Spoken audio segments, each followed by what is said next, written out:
Lucas, capítulo 9, de 18 a 22. Os irmãos que encontraram, se colocam de pé, por favor.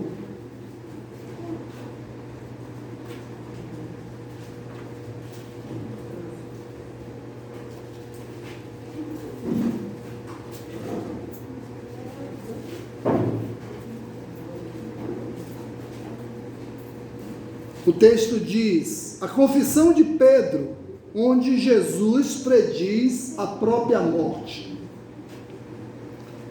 Estando ele orando à parte, achava-se presentes os discípulos, a quem perguntou: quem dizem as multidões que sou eu? Responderam eles: João Batista, mas outros Elias, e ainda outros dizem que ressurgiu um dos antigos profetas. Mas vós, perguntou ele, quem dizeis que eu sou? Então falou-lhe Pedro e disse: és o Cristo de Deus. Ele, porém, advertindo-os, mandou que ninguém declarasse tal coisa, dizendo: é necessário que o Filho do Homem sofra muitas coisas, seja rejeitado pelos anciões, pelos principais sacerdotes e pelos escribas, seja morto e no terceiro dia ressuscite. Vamos orar. Senhor nosso Deus e nosso Pai, nós te damos graça, Pai, por essa palavra, Deus. O Senhor é o Deus, Cristo de Deus, aquele que veio para sofrer em nosso lugar, para morrer a nossa morte nessa hora, Deus. Traz a interpretação do texto para a nossa mente, Senhor. Fala a tua igreja, Pai.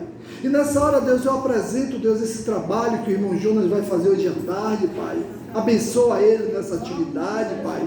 Que o Senhor possa ser a boca dele ali naquele lugar, dele e das pessoas que vão estar com ele, Pai.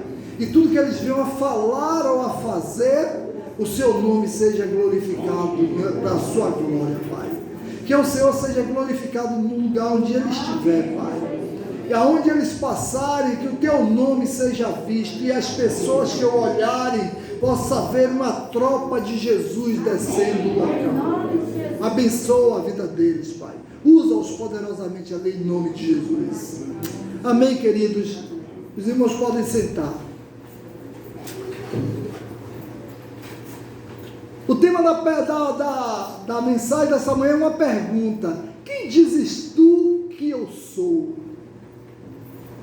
O que nós dizemos? Quem nós dizemos que é Jesus? Quando alguém nos pergunta quem é Jesus, qual é a nossa resposta? Você pode saber tudo, meus irmãos, a respeito de uma pessoa. Existem muitas pessoas famosas, aonde nós vemos a fama, reconhecemos eles pela sua fama. Observe que assim nós não conhecemos pessoalmente a pessoa, né? Quando se fala de Neymar, se fala de um grande jogador de futebol, mas será se o Neymar interno, será se é futebol? Né? Quando perguntamos quem é você, respondemos geralmente o que fazemos. Quando alguém pergunta quem é Bonfim, não, Bonfim é um mestre de obra, né?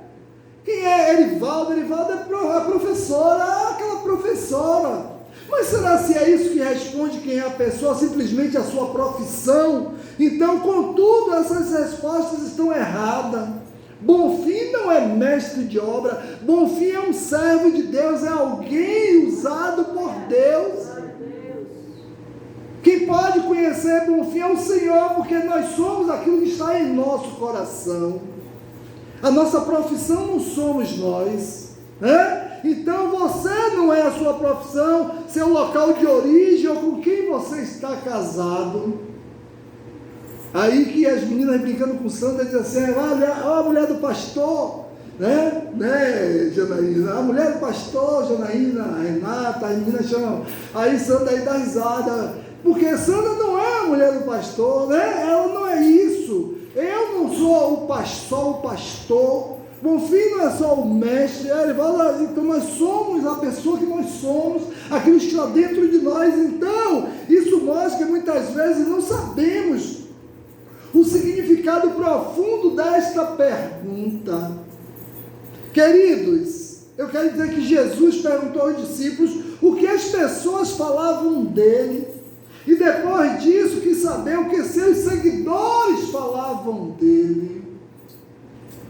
Observe que tinham várias respostas acerca de quem. Será que Jesus era várias pessoas? Será que Jesus era João Batista? Será que Jesus era um profeta que reviveu, que veio à vida novamente? Mas Pedro é quem dá a resposta mais correta a respeito de Jesus. Tu és o Cristo, o Filho do Deus vivo, porque era isso que ele era. Nós somos aquilo que nós nascemos para ser, e Jesus nasceu para ser o Cristo. Quando nós chamamos Jesus, estamos chamando uma pessoa. Quando nós chamamos de Cristo, estamos nos referindo, porque a palavra Cristo significa sofredor. Jesus é o sofredor, aquele que nasceu para sofrer no nosso lugar, porque Jesus era o filho de Maria, mas o Cristo era o sofredor, aquele que nasceu para sofrer. Então, irmãos, essa pergunta continua sendo feita pelo Mestre: quem é Jesus para você? Quem é Jesus para mim? Então, eu quero dizer que muitas pessoas falam sobre Jesus e às vezes não param para refletir o que realmente ele é. Será que Jesus é aquilo que nós pensamos? Então, que realmente eu conheço Jesus, é preciso conhecê-lo, mas para conhecê-lo eu preciso ter intimidade com ele, ter relacionamento. Você só conhece alguém depois que você se relaciona com a pessoa. Observe que tem gente que diz: você quer conhecer uma pessoa, vá morar com ele, não é verdade? Então, enquanto nós não moramos, a gente vê.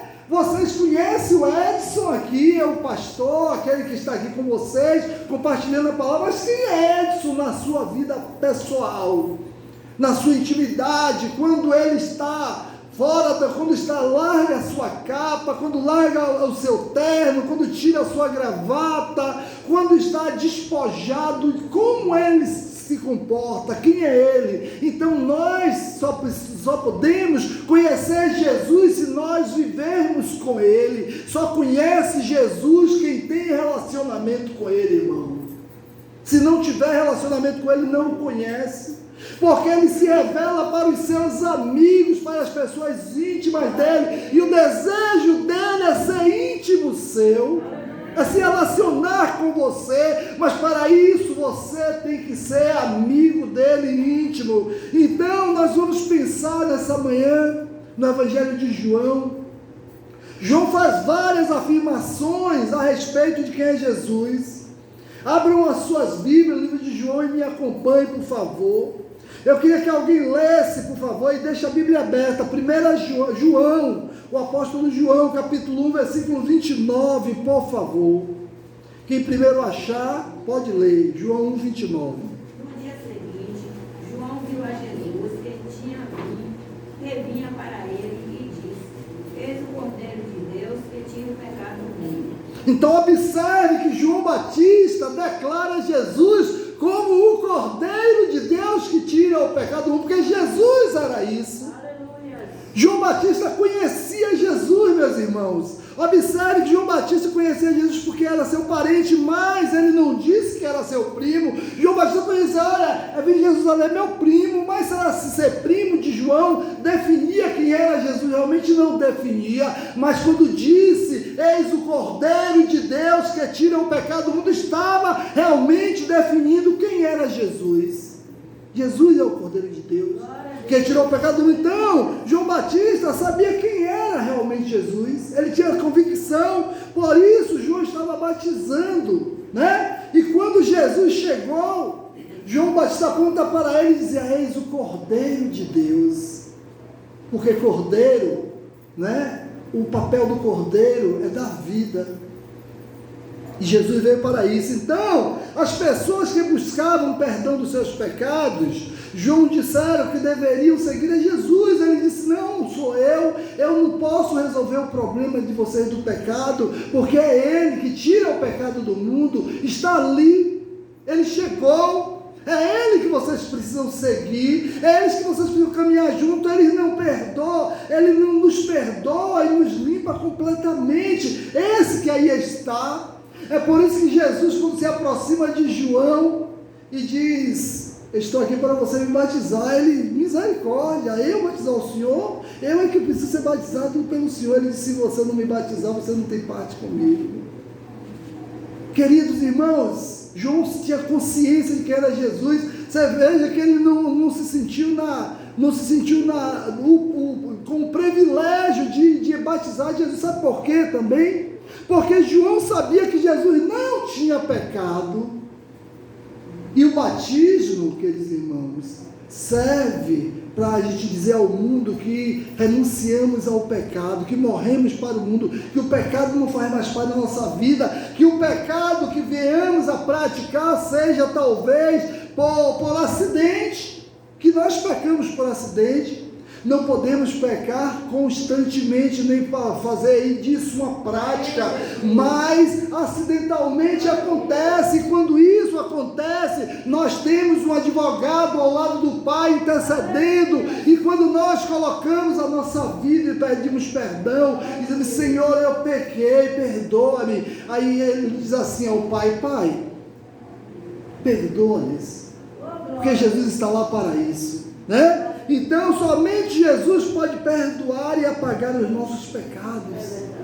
Então Jesus é o Cordeiro de Deus, foi o que João disse. Então Ele nos perdoa e nos limpa completamente, totalmente, entregou-se como um Cordeiro para nos salvar. A palavra de Deus diz em Isaías 53:7, Jesus é o Cordeiro de Deus, é o que Isaías fala.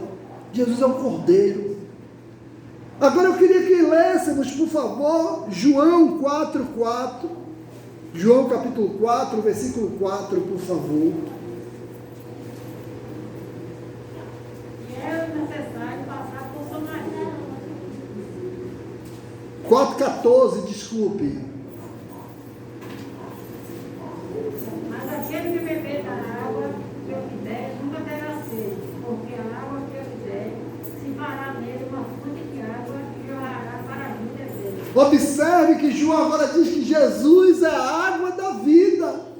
Jesus é a água da vida, meus irmãos. Olha que característica. Então uma mulher estava buscando água, e Jesus pediu que ela fosse gentil com ele, lhe desse água para beber, né? Em João 4:16-18 fala sobre isso. Em troca, ele prometeu que se ela desse daquela água a ele faria fluir nela rios de água viva. Olha que troca maravilhosa. Você me dá dessa água e eu te dou uma água que jamais te terá sede, uma água que jorrará dentro de você. Então aquela mulher, meus irmãos, sofria de um vazio existencial. Aquela mulher, queridos irmãos, procurava resolver o problema da sua vida emocional, teve várias decepções amorosas. Aquela mulher teve muitas tristezas, viveu muitas desilusões, mas Jesus veio para revelar a ela que Ele era a solução de todo o problema que ela vivia. Ele veio para dar alegria a ela. Então Jesus diz que Ele é a água da vida, porque não existe vida sem água, e Ele é a água da vida. Aleluia. É Ele que faz jorrar. Então o ser humano tem uma sede dentro de si que somente Jesus pode saciar. Não existe essa água, não pode saciar a sede que só Jesus pode saciar. Essa sede só Jesus. Então quando entregamos as nossas vidas para Jesus, somos saciados dessa sede, uma sede espiritual, uma sede de Deus.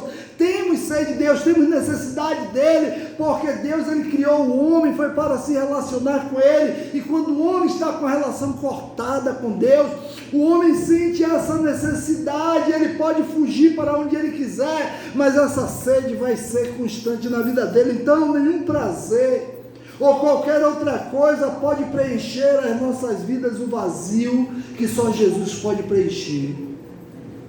E é Jesus que preenche. João 6,35, por favor. Então Jesus é a água da vida. Ele é a água que nos traz vida. E essa vida é só através dele. Pode ler.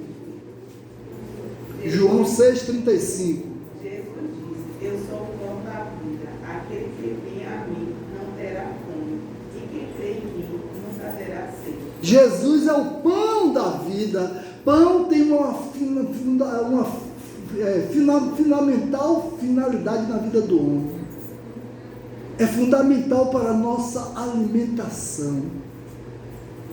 O pão, ele sacia a fome, ele alimenta. Então Jesus havia multiplicado os pães no deserto, e a multidão seguia-o em busca de mais pão, porque o homem, queridos irmãos, a cada dia que nós passamos, nós temos fome. E Jesus é o pão da vida. A vida só através de Jesus. Então, queriam mais um sinal. O povo queria mais um sinal. Além de tudo, tudo que Jesus já tinha feito, o povo queria que o pão caísse do céu. Eles pediram a Jesus que fizesse pão cair do céu, mas sugeriram a Jesus que fizesse chover pão. Foi a sugestão do povo naquele momento. Jesus deixou claro que é o verdadeiro pão do céu, né? Veio para salvar o mundo. Abra aí, por favor, João 6,33, por favor. Somente a fome mais da perdição.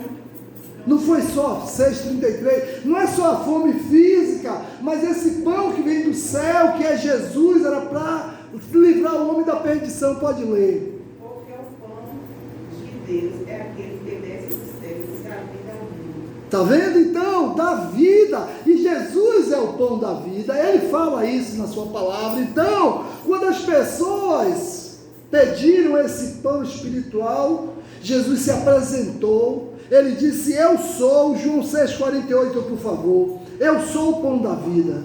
Leia aí João 6,48. E isso, ele diz que ele é o pão da vida. Observe. Quem está com fome não consegue nem pensar em outra coisa. Quando nós estamos com fome, nós queremos comer. Então o pão é um alimento essencial, e Jesus é o pão que alimenta a vida. Queridos irmãos, do mesmo modo que as pessoas precisam do alimento físico, né? Também precisam do alimento espiritual, que é Jesus. Ele é o pão da vida. Porque o pão físico, ele só alimenta essa fome física. A gente come o pão hoje, agora, toma café de manhã, meio-dia já está com fome, já precisa de alimento de novo. Almoça meio-dia, viemos para o culto, quando chega já está com fome, quer comer de novo. Aí Bonfim já está com um cuscuzinho lá pronto para comer de novo, quando chega de noite em casa. Eu também tenho comido muito cuscuz, meu irmão. Então o cuscuz está pronto, mas essa fome, esse alimento, ele digere.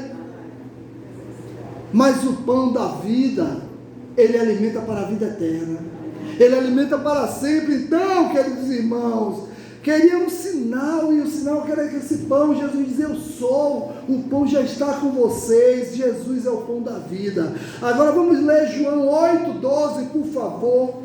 O que diz João 8,12? Falou foi Jesus outra vez, dizendo: eu sou a luz do mundo. Quem me segue não andará em trevas, mas terá a luz da vida. Jesus é a luz do mundo. Observe, a luz serve para iluminar o nosso caminho. Então Jesus, ele tem um papel fundamental de nos orientar. Se nós estivermos nas trevas, nós não conseguiríamos andar, não daremos um passo. Se a terra vivesse em densas trevas, nós não conseguiríamos nos movimentar nem um palmo. Foi o que aconteceu no Egito, no momento em que tudo se transformou em trevas, né? O que aconteceu? As pessoas não enxergavam um palmo além do seu rosto. E aí, Jesus, ele é a luz do mundo. Aleluia. Se vivêssemos em trevas, Jesus iluminaria o nosso caminho, porque ele é a luz. Então, outra coisa vital para a vida é a luz, e não existe, meu irmão, vida sem luz, porque sem luz nós teríamos que ficar parados, sem luz nós não nos movimentaríamos, sem luz nada funciona. Nós precisamos de luz. Então a primeira coisa que Deus criou foi a luz. Observe que ele diz, haja luz, ele fez separação da luz e das trevas. Então, porque nós precisamos viver na luz. E Jesus, ele criou a luz para que nós vivêssemos na luz. Então, a partir de então, foram criadas águas, foram criadas plantas, foram criados animais, e toda forma de natureza foi criado depois da luz. Então, a luz foi a primeira coisa que Deus criou. Então, a luz é fundamental, e Jesus é a luz que nós precisamos para vivermos. Então, viver na escuridão, meus irmãos, é viver na incerteza, não sabemos o que está à frente, não sabemos o que está por vir. Por isso Jesus diz que Ele ilumina as nossas vidas. Esse é o papel de Jesus na minha vida e na sua vida. Iluminar os nossos caminhos, nos conduzir. Então, toda incerteza e temor são transformados em convicção e confiança quando existe luz. Eu olho para aqui e sei, tenho convicção que aqui é uma pedra de mármore. Eu olho para ali e vejo que é um arranjo de flores. Eu olho para ali e vejo uma mesa de som, mas se estivéssemos em densas trevas, eu não conseguiria ver nada, você não conseguiria ver nada, e você não tinha certeza do que estaria à sua frente. Então a luz nos traz convicção, e Jesus nos traz convicção de todas as coisas, porque Ele é a luz da vida. Jesus é essa luz. João 10:9, por favor. Então, Jesus é a luz do mundo. João 10:9 diz o que, minha irmã, por favor? Se alguém entrar por mim, por mim, salva-se, entrará e sairá, e achará as portas. Pronto, Jesus é a porta. A porta tem um papel fundamental. A porta nos protege. As portas nos abrem para que nós possamos caminhar. Então a porta transmite segurança, mas também é símbolo de liberdade. Quando a porta está fechada, nós estamos presos. Mas a porta, quando ela se abre, ela nos dá liberdade. Jesus é a porta que nos traz liberdade. Se verdadeiro Filho do Homem vos libertar, verdadeiramente sereis livres. Então Jesus é a porta que liberta o homem, é a porta que nos libera. Então Jesus falava sobre o rebanho que precisava estar em um aprisco bem protegido para descansar. E o que é que protegia o rebanho dos lobos e dos animais ferozes? Era a porta, porque com a porta os animais não entravam, não adentravam para destruí-lo. Então Jesus é essa porta. Jesus diz que Ele é a porta porque Ele nos protege e também nos dá liberdade. Jesus é a porta que nos dá liberdade. Jesus lhe dá liberdade. Então, a declarar que podemos entrar e sair. Observe que o texto diz, abra, por favor, alguém, 2 Coríntios 3,17, por favor. 2 Coríntios, capítulo 3, versículo 17, por favor, pode ler. 2 Coríntios 3,17. Ora, o Senhor é Espírito, e onde está o Espírito do Senhor, aí há liberdade. Então observe que Ele nos dá liberdade. Então, ao declarar que podemos entrar e sair, significa que seremos livres na sua presença. Eu tenho liberdade, você tem liberdade, porque nós estamos na presença dEle. O pecado vem, queridos irmãos, nós temos a liberdade de dizer que faz ou não faz, sim ou não. Mas o homem que não tem Cristo, ele não tem essa liberdade, ele é obrigado, ele tem que fazer porque ele não tem liberdade. Então, quando precisamos de uma oportunidade e pedimos a Deus que nos abra uma porta, então sabemos que Ele pode abrir e ninguém pode fechar, porque a porta que Deus abre para você, ninguém fecha, porque esse Deus que nós cremos é o Deus Todo-Poderoso, queridos irmãos, como Jesus, nós somos livres. Então, siga a porta que é Jesus, sigamos, caminhamos pela porta que é Jesus, porque Ele nos dá liberdade, né? E João 10:11, por favor. Jesus é a porta que nos dá liberdade. O pastor da sua vida pelas ovelhas. Amém. Jesus é o bom pastor.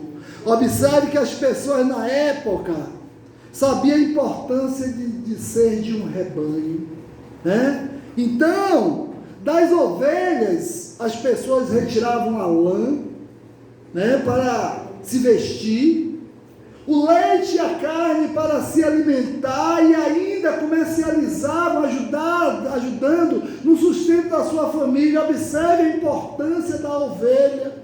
E Jesus, ele é o pastor dessa ovelha, é ele que cuida. Então Jesus mostra que assim como as pessoas cuidavam de suas ovelhas, assim também ele cuida de cada um de nós. Assim como os pastores lá cuidavam de suas ovelhas, do rebanho, Jesus é ele que cuida de mim e de você. Ele é o bom pastor, ele cuida direitinho. Ele não permite que o devorador venha, ele não permite que o lobo pegue, ele está sempre pronto a proteger. Então ainda alerta que existem mercenários pastores que só estão interessados na lã das ovelhas.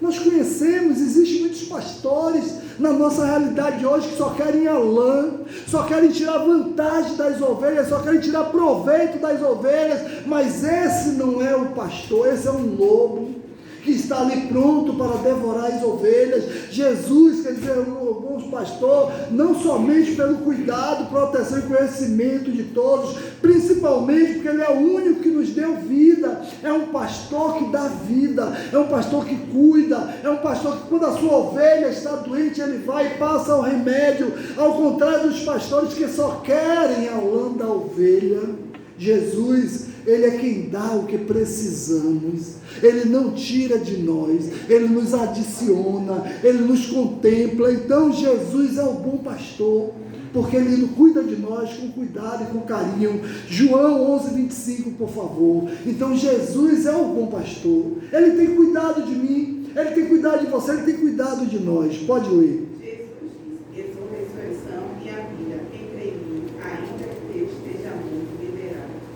Então Jesus é a ressurreição e a vida. Mais uma coisa que João declara, queridos, Lázaro havia morrido e todos achavam que Jesus chegou tarde demais. Senhor, o Senhor chegou muito tarde. Se o Senhor estivesse aqui, ele não teria morrido. Ele é a própria, as pessoas não entendiam que ele é a própria ressurreição e a vida. Jesus é a própria ressurreição, Jesus é a própria vida. Então isso só foi compreendido mais tarde, quando Jesus chamou Lázaro, sai para fora. Aí as pessoas vieram entender que Jesus, ele independe de circunstância, é que estando com Jesus, ainda que esteja morto, viverá. Jesus só depende dele. Então, queridos irmãos, Jesus chamou Lázaro para fora, e ainda mais quando ressuscitou a si mesmo. Aí as pessoas vieram a entender que Jesus, ele tinha poder sobre a morte. Então Jesus, ele é a ressurreição e a vida. Ele é, né? Na verdade, ele não faz a pessoa, ele quem ressuscita. Então Jesus é o único que tem poder para dar vida, e vida em abundância, como a palavra de Deus fala. Jesus, a Bíblia diz em Atos 3,15 que Jesus é o autor da vida, porque foi ele que criou a vida, foi ele que nos criou, foi ele que nos fez com suas próprias mãos. Então podemos viver através de Jesus, como diz Gálatas 2,20, vida em Jesus. Eu quero dizer que para Deus a morte não é o fim. Jesus, ele é a ressurreição e a vida. E para finalizar, queridos irmãos, João 14,6, por favor. João 14,6. Disse-lhe Jesus: eu sou o caminho e a verdade e a vida. Ninguém vem ao Pai senão por mim. Então Jesus é o caminho, a verdade e a vida. Olha que qualidade, caminho, verdade e vida. Então quando Jesus estava orientando seus discípulos, né, ensinando a eles sobre a sua morte e ascensão, disse que eles prepariam o caminho. Aí Filipe chega para eles e diz assim: Senhor, mostra-nos o caminho. Só isso eu quero, só isso me basta, não precisa muita coisa não, Jesus, só quero saber qual é o caminho. Aí Jesus olha para ele e diz assim: Felipe, estou há tanto tempo com você, eu sou o caminho, a verdade e a vida. Ninguém vem ao Pai se não for por mim. Olha o que ele diz, ele não diz que ninguém vai, não. Ele diz: ninguém vem. Quando eu digo assim, ninguém vem, eu estou dizendo a mim. Então ele está dizendo que ninguém vai a Deus se não for através dele, porque ele e Deus são um, como a palavra de Deus diz em 1 João 5. Então, queridos irmãos, quando Jesus estava orientando seus discípulos, ele orientou eles. Então muitas religiões apontam caminhos diferentes, apontam vários caminhos, né? Mas só existe um caminho. Ele não disse eu sou um caminho, eu sou o caminho. Ele é o caminho para Deus. Então somente através de Jesus podemos chegar a Deus. Também não aponta um caminho externo que a pessoa trilhe, mas ele revela a si mesmo como a direção para o Pai. Então Jesus é o único caminho. Ele diz que ele é o caminho. Se não sabemos para onde ir, quando as pessoas não sabem para onde ir, precisamos indicá-los. Você sabe para onde você vai quando morrer? Aí muita gente diz assim, não, a gente não sabe. Eu digo, apoio, você precisa saber. Jesus é o caminho. É o caminho que nos conduz a Deus. Se você tem medo, Jesus é a vida. Se você tem dúvida, Jesus é a verdade. Então, Jesus é a direção certa. Só através de Jesus que podemos caminhar. Porque Ele é o caminho, Ele é a verdade e Ele é a vida. Que Deus nos abençoe, meus irmãos. E que nós possamos, nós que estamos aqui nessa manhã, possamos continuar trilhando nos caminhos de Jesus, e você também continue trilhando nos caminhos do Senhor. Não perca Jesus de vista, não perca o foco, porque Ele é a solução para as nossas vidas. Jesus Cristo é a única esperança. Sem Ele não existe esperança, sem Ele não existe vida, sem Ele não existe paz. Que Jesus nos abençoe. Vamos ficar de pé, queridos. Eu vou pedir a nossa diaconisa Zenilda que esteja orando ao nosso Deus nessa hora, agradecendo pelo culto dessa manhã e agradecendo a Ele pela presença dEle no nosso meio.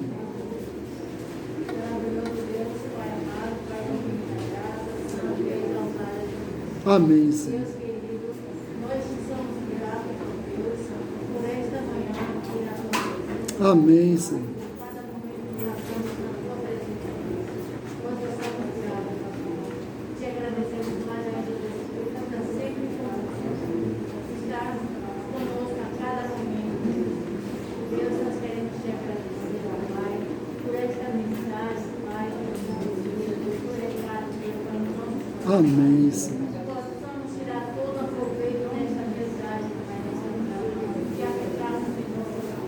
Amém.